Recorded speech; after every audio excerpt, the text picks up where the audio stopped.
Right, again, here we are. I need to get this car done. I need to use this ramp. I've got customer cars I need to get done. So I need to get this car rolling, driving out the unit so I can move it and do the work. So I haven't picked the camera up today and I've just been smashing this and getting it done. I've done the decap pipe, put exhaust on, brace on underneath. I put E36 engine mounts in there. Just all the tiny little bits and pieces, like cable tying things up out of the way, etc. I also got it started just a second ago. Started first time. You've obviously got a park switch on this car because it's an automatic. Yeah, this is just a temporary thing. I just wanted to make sure it would work. And yeah, you just need to bridge these two wires together, which is the green one and the brown one. I'll connect that up correctly, properly. This was just a tester. And then I got it running and it was all good. Everything was sweet. And then it started misfiring again. So yeah, it started misfiring again. And again, it was that back plug. And I'm just about to take it out now. I thought I'd fit the camera up. But yeah, I'm pretty sure the same thing has happened again. Where the rocker cover is leaking loads apparently. So yeah, when I first got the car, it was misfiring, which was fine. It doesn't matter. But I fixed it, put new plugs in. I thought, oh, maybe it's just been sat for ages and that's the reason why. So it's got new plugs in it and it was running sweet. And obviously I've taken the box out, put a new box in, blah, blah, blah, changed everything. And that plug is like not firing on that cylinder again. So I'm about to take it out now. I think it's going to be filled with oil. Also, once I put those E36 engine mounts in and put some shims in, the engine is raised up like high. What is the next issue? I can't even get the oil cap off. I took the cover off and then I realised that I can't undo the oil cap. I had to literally like lever this up, push it up, and then I could get the oil cap off. That is not very good. Maybe I can relocate. No, I can't. That's as far back as it goes. I don't know. That's an issue that I need to sort out. So I'm going to pull this plug out. I've lost my actual plug socket, so I'm using a magnet. Yeah, I'm pretty sure this is going to be just full of oil. Oh.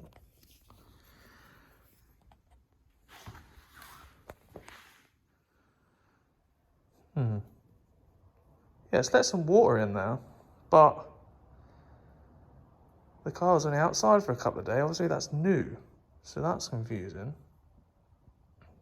That doesn't. I mean, it's a little bit oily, but not enough to not fire. I'm going to clean that up, stick it back in, and see where it stands. Obviously, that's let some water in, and because this was outside, all this cowling, etc. was off, so that would be why there was water getting into there. That's crazy. That's like not even a month old and it's done that. So it was definitely letting some water in. I'll clean this up, put it back in, and hopefully we don't have a misfire. Right, hopefully, fingers crossed, we win. If you look at this one, this cool pack is clearly a lot newer than the rest of them. So I wonder if there's a connection to that one, because obviously it came misfiring. That one's new. I changed the plug and it's done the same again. So I don't know if there's some weird funky things that are going on and it's just killing that cylinder altogether and someone's had this problem before, or that's just clean because it's had loads of water on it.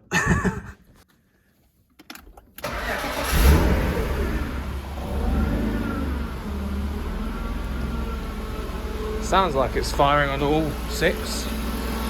Obviously it's still warm, so don't worry about revving it.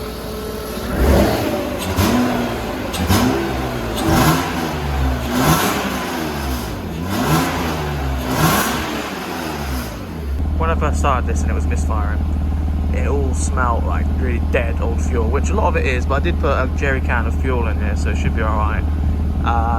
Yeah, basically it was like you can just smell lots of unburnt fuel. Hopefully. Now I'm hoping that The only issue there was the fact that it was sat outside with no cowling for the windscreen, and basically it rained and water got in that way.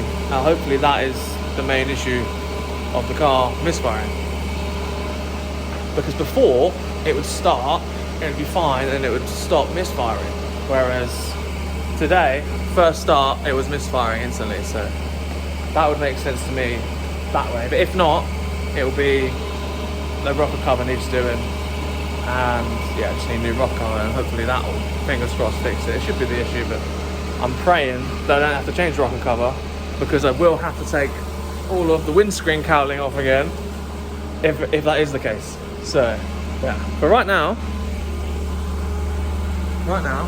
it runs, the exhaust is on underneath, everything's all tied up. I literally need to put a shifter in, sort out these rear struts and clearances, and hopefully I can potentially take it down the road on the standard wheels. I'm hoping the shifter comes today. I'm really hoping it comes today, and then I can get it done this weekend.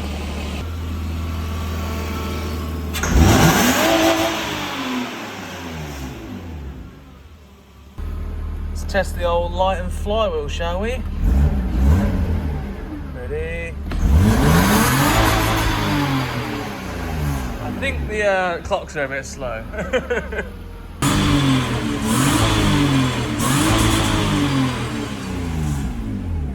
Look at that, fully cleared out. All it wanted was its head kicking in. Good car. Alright, so, been messing about, right?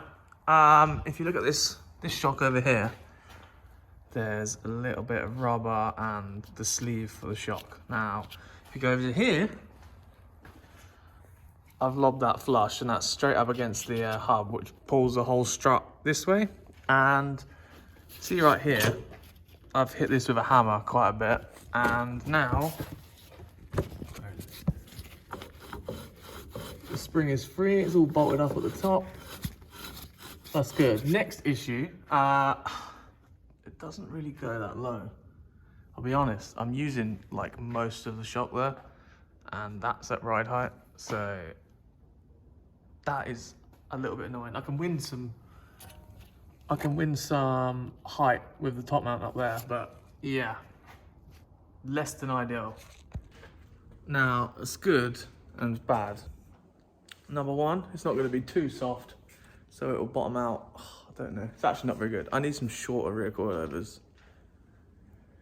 I thought these would work, I thought I'd get away with it. It's just one of those things that doesn't seem to work. I can mess about with them and get a bit more height and length out of them, but man, that's very annoying, very annoying. Right, so I didn't expect this to be as long as it was in the back of the car. Now, when it's in the car, realistically, I'm only going to want like an inch and a half of travel, which is fine. I may have to get a stiffer spring because this probably be a bit soft. I'm not too sure. But obviously that is all the way down at the minute. That's all the way as low as it can go. And if you look, obviously when this compresses, this is the bottom of the shock, and you know, we got there is like just over an inch. I mean, that's not very good. That's not very good at all. You want a lot more travel than that there, really, because you're only using this part of the spring effectively.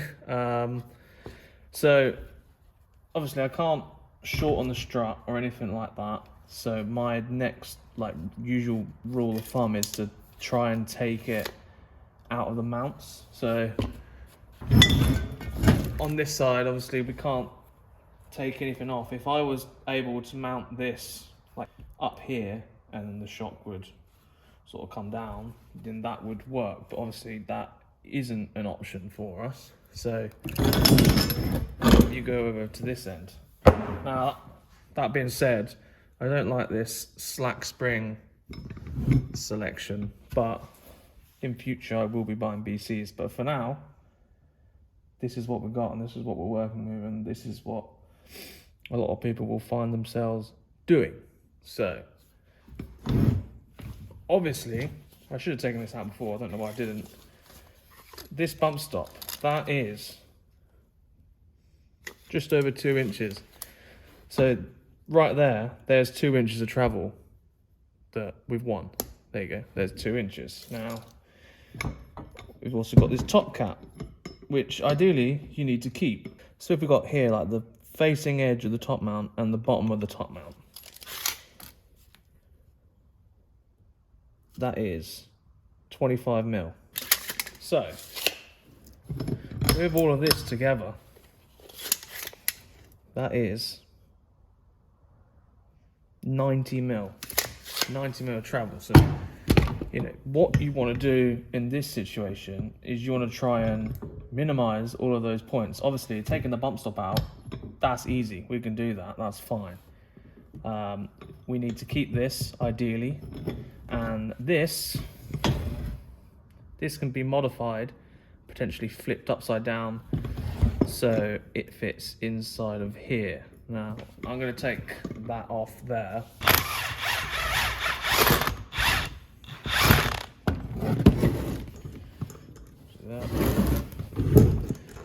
Now,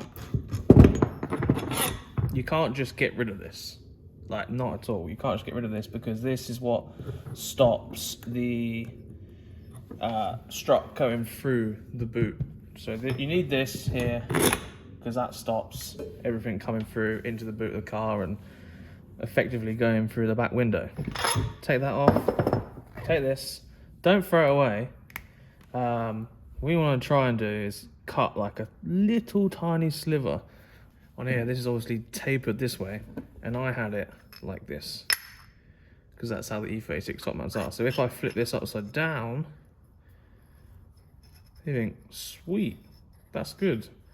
That gives us, well, let's have a measure. So that is roughly 25 mil, and this was 30 mil. So you gained 5 mil by literally flipping this upside down. So just by flipping that upside down, I've gained 5 mil. And again, when that is like this,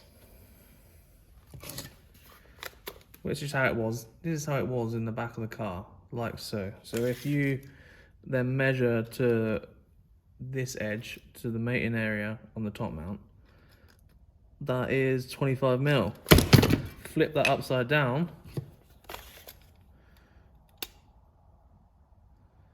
and we have 15 mil. So there's 10 there, 5 there. So that distance is 25 mil, and it was, put it this way, it was 40 mil. So yeah, just 15 mil of travel, which is quite a bit, to be fair. Like, it's better than nothing. 15 mil of travel just by rearranging some stuff. So to start with, that was 90 mil. All of that was 90 mil with the bump stop. And obviously now it's 25 mil. So yeah, that's a massive difference in just rearranging some stuff. And then that's how you get your suspension travel back. Sometimes when you're in a bit of a sticky situation, that is exactly what will get you out of trouble, just by taking it apart and having an actual look of what's going on. Now, I am personally going to put this back together and see how it goes. Going to probably cut this down, skinny it all down, and then I will, well, put it back together. And then when I'm driving it, I'll figure out what the best go-to situation is after this. There's not a lot more that I could do without like butchering the car. So to be honest, I did have a thought about raising the top mount like making a top mount using this pipe so the shock would go up there. If we did that, we'd technically only really win like 15 mil, because effectively we'd still have to get this spring through the body if we was raising the top mount to win anything. But yeah, I'm gonna skinny this down, put it all back together, and then I'll show you. See what I mean?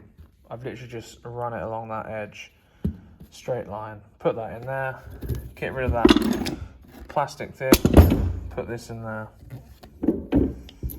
That is gonna, if it does bottom out, that's gonna make all the difference. That won't make a horrible metal on metal noise. Put this all back together, put this little dust shield on, doesn't really matter. Yeah, I'll put it on. There you go, all back together. I mean, there's like, potentially like, yeah, there's no room for error there. So there's a lot of travel we've got. So effectively, what we've done is kept the ride height, but we've moved this point across so I can wind the spring up now to say up here, and then I'll regain the same ride height, but with the correct amount of travel in the shock, just by moving some shit about. Little glitch there for you. A lot of people are like, oh, how did you do this? Oh, mine doesn't do that. I've had this for years, this situation, the same question. And it's little stuff like this that makes the difference. Obviously, we know that this is going to be hitting this. Now, I'll show you here. God, you wouldn't be able to do this if you didn't have spherical bearings. That hitting there, I've drawn it out very, very badly. So I'm going to cut here up to this nipple bit. I'm going to cut up here and up here, and I'm going to basically try and get half a steel pipe in there for a notch to go around this like that.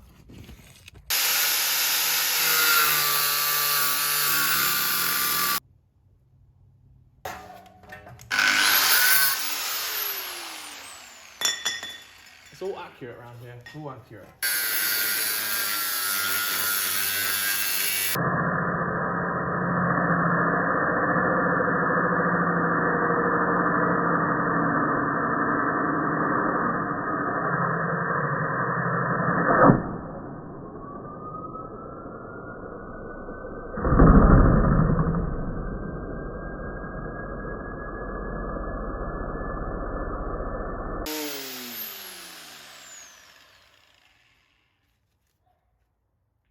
Death. Scary.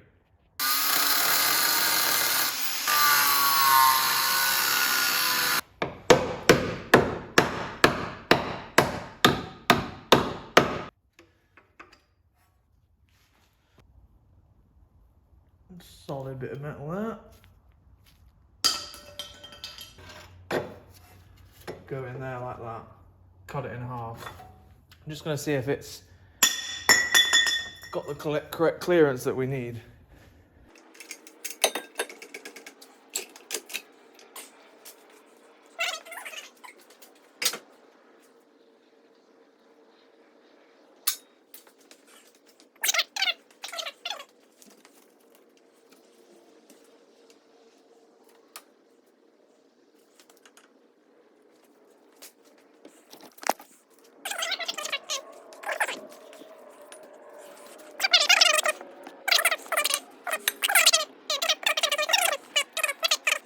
So yeah, just need to weld a bit of metal back in there so it keeps it nice and strong, and boom, we're done.